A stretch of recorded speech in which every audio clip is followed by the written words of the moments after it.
ಮಾಸಗಳು ಮತ್ತು ಹಬ್ಬಗಳು. ಚಾಂದ್ರಮಾನ ಮಾಸಗಳು.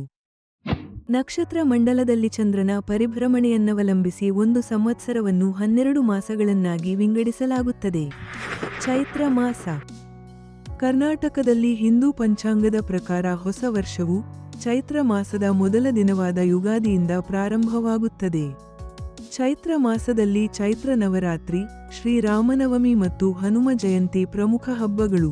ಬ್ರಹ್ಮದೇವನು ಚೈತ್ರ ಮಾಸದ ಮೊದಲ ದಿನದಿಂದ ವಿಶ್ವದ ಸೃಷ್ಟಿಯನ್ನು ಪ್ರಾರಂಭಿಸಿದನು ಎಂದು ಪುರಾಣಗಳು ಹೇಳುತ್ತವೆ. ಕರ್ನಾಟಕದಲ್ಲಿ ರೈತರು ಯುಗಾದಿಯೆಂದು ಸಾಂಕೇತಿಕವಾಗಿ ಆರಂಭ ಬೇಸಾಯ ಮಾಡುವುದು ವಾಡಿಕೆ. ವೈಶಾಖ ಮಾಸ.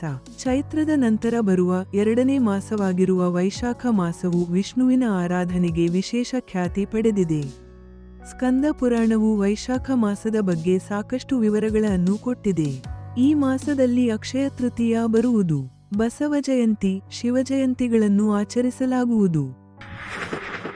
ಜ್ಯೇಷ್ಠ ಮಾಸ.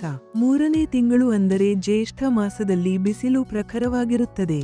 ಈ ಮಾಸದಲ್ಲಿ ನೀರು ಮತ್ತು ನೀರು ಶೇಖರಿಸುವ ಪಾತ್ರೆಗಳ ದಾನಕ್ಕೆ ವಿಶೇಷ ಮಹತ್ವ ಇದೆ. ಶೀತಲಾಷ್ಟಮಿ, ವಟ ಸಾವಿತ್ರಿ ವ್ರತ, ನಿರ್ಜಲ ಏಕಾದಶಿ ಮುಂತಾದ ಪ್ರಮುಖ ಉಪವಾಸಗಳು ಮತ್ತು ಹಬ್ಬಗಳು ಈ ತಿಂಗಳಲ್ಲಿ ಬರುತ್ತದೆ. ಆಷಾಢ ಮಾಸ. ನಾಲ್ಕನೇ ತಿಂಗಳಾದ ಆಷಾಢ ಮಾಸದಲ್ಲಿ ಧಾರ್ಮಿಕ ಆಚರಣೆಗಳು ಕಡಿಮೆ, ಬೇಸಾಯದ ಚಟುವಟಿಕೆಗಳು ಹೆಚ್ಚು.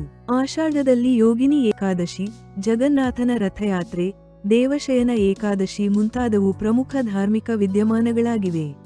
ಈ ಮಾಸದ ವಿಶೇಷವೆಂದರೆ ಈ ಮಾಸದ ದೇವಶಯನಿ ಏಕಾದಶಿಯಿಂದ ವಿಷ್ಣುವು ನಿದ್ರಿಸುತ್ತಾನೆ.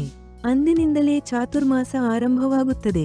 ಶೃಂಗೇರಿ, ಉತ್ತರಾದಿಮಠ ಸೇರಿದಂತೆ ಹಲವು ಪ್ರಮುಖ ಮಠಗಳ ಸ್ವಾಮಿಗಳು ಚಾತುರ್ಮಾಸ ವಿಶೇಷ ಕೈಂಕರ್ಯಗಳಿಗಾಗಿ ಒಂದೆಡೆ ನಿಲ್ಲುತ್ತಾರೆ.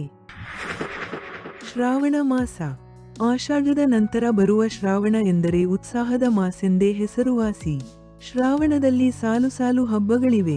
ಇದನ್ನು ಹಬ್ಬಗಳ ತಿಂಗಳು ಎಂದು ಕರೆಯುತ್ತಾರೆ.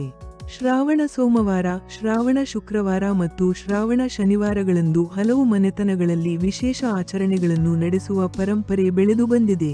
ನಾಗರ ಪಂಚಮಿ, ಗೋಕುಲಾಷ್ಟಮಿ ಉತ್ಸವಗಳು ವಿಜೃಂಭಣೆಯಿಂದ ನಡೆಯುವವು. ಭಾದ್ರಪದ ಮಾಸ. ಶ್ರಾವಣ ಮಾಸದ ನಂತರ ಬರುವುದೇ ಭಾದ್ರಪದ ಮಾಸ. ಭಾದ್ರಪದ ಮಾಸದಲ್ಲಿ ವಿನಾಯಕ ಚೌತಿ, ಗಣೇಶ ಚತುರ್ಥಿ ಮತ್ತು ಅನಂತ ಚತುರ್ದಶಿ ಪ್ರಮುಖ ಹಬ್ಬಗಳಾಗಿವೆ. ಅಶ್ವಯುಜ ಮಾಸ. ಪಂಚಾಂಗದ 7ನೇ ತಿಂಗಳಾದ ಅಶ್ವಯುಜ ಮಾಸವು ದೇವಿ ಆರಾಧನೆಗೆ ಪ್ರಸಿದ್ಧಿ. ಶುಕ್ಲಪಕ್ಷದ ಪಾಡ್ಯದಿಂದ ನವಮಿವರೆಗಿನ 9 ದಿನಗಳನ್ನು ನವರಾತ್ರಿ ಎಂದು ವಿಶೇಷ ರೀತಿಯಲ್ಲಿ ಆಚರಿಸಲಾಗುತ್ತದೆ. 10ನೇ ದಿನವು ವಿಜಯದಶಮಿ ಎಂದು ಹೆಸರುವಾಸಿಯಾಗಿದೆ. ಮೈಸೂರಿನಲ್ಲಿ ದಸರಾ ಮೆರವಣಿಗೆ, ಜಂಬೂ ಸವಾರಿ ನಡೆಯುತ್ತದೆ. ನೆರೆಯ ಆಂಧ್ರ ತೆಲಂಗಾಣ ರಾಜ್ಯಗಳಲ್ಲಿ ಪ್ರಸಿದ್ಧ ಬತುಕಮ್ಮ ಹಬ್ಬ ಇದೇ ಅವಧಿಯಲ್ಲಿ ನಡೆಯುತ್ತದೆ. ದುರ್ಗಾಷ್ಟಮಿ, ಮಹಾನವಮಿ ಸಹ ಇದೇ ನವರಾತ್ರಿಯಲ್ಲಿ ನಡೆಯುತ್ತವೆ. ಕಾರ್ತೀಕ ಮಾಸ. ಆಶ್ವಯುಜದ ನಂತರ ಬರುವುದು ಕಾರ್ತಿಕ ಮಾಸ. ಇದು ದೀಪೋತ್ಸವಗಳಿಗೆ ಹೆಸರುವಾಸಿಯಾದ ತಿಂಗಳು. ಈ ತಿಂಗಳಲ್ಲಿ ಭಗವಾನ್ ವಿಷ್ಣುವು ಎಚ್ಚರಗೊಳ್ಳುತ್ತಾನೆ. ಕಾರ್ತಿಕ ಮಾಸದಲ್ಲಿ ಉಪವಾಸ ಮತ್ತು ಹಬ್ಬಗಳನ್ನು ಆಚರಿಸಲಾಗುತ್ತದೆ. ಕಾರ್ತಿಕ ಪೌರ್ಣಮಿ, ರಾಮ ಏಕಾದಶಿ, ಧನತ್ರಯೋದಶಿ, ದೀಪಾವಳಿ, ನರಕ ಚತುರ್ದಶಿ, ಭಗಿನಿ ಗೃಹೇ ಭೋಜನ, ಗೋವರ್ಧನ ಪೂಜೆ, ಅಕ್ಷಯ ನವಮಿ, ತುಳಸಿ ವಿವಾಹ ಸೇರಿದಂತೆ ಹಲವು ಹಬ್ಬಗಳಿವೆ. ಶಿವನ ದೇಗುಲಗಳಲ್ಲಿ ಲಕ್ಷ ದೀಪೋತ್ಸವಗಳು ನಡೆಯುತ್ತವೆ. ಮಾರ್ಗಶಿರ ಮಾಸ. ಪಂಚಾಂಗದಲ್ಲಿ 9ನೇ ತಿಂಗಳನ್ನು ಮಾರ್ಗಶಿರ ಎಂದು ಕರೆಯುತ್ತಾರೆ.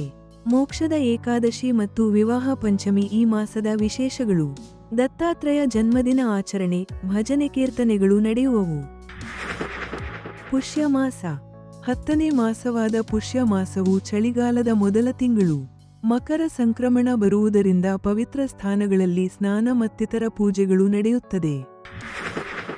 ಮಾಘ ಮಾಸ. ಪುಷ್ಯ ನಂತರ ಬರುವ ಮಾಘ ಮಾಸದಲ್ಲಿ ಕುಂಭ ಸಂಕ್ರಾಂತಿ ಬರುತ್ತದೆ. ರಥಸಪ್ತಮಿ, ಭೀಷ್ಮಾಷ್ಟಮಿ, ಮಹಾಶಿವರಾತ್ರಿ ಉತ್ಸವ ಜರುಗುವವು. ಫಾಲ್ಗುಣ ಮಾಸ. ವೈದಿಕ ಕನ್ನಡ ಪಂಚಾಂಗದ ಕೊನೆಯ ತಿಂಗಳಾದ 12ನೇ ತಿಂಗಳನ್ನು ಫಾಲ್ಗುಣ ಮಾಸ ಎನ್ನುತ್ತಾರೆ. ಹೋಳಿಯಂಥ ಹಲವು ಪ್ರಮುಖ ಹಬ್ಬಗಳು ಈ ಮಾಸದಲ್ಲಿ ಬರುತ್ತವೆ. ಧನ್ಯವಾದಗಳು. ಲೈಕ್, ಶೇರ್ ಮತ್ತು ಸಬ್ಸ್ಕ್ರೈಬ್ ಮಾಡೋದನ್ನ ಮರಿಬೇಡಿ.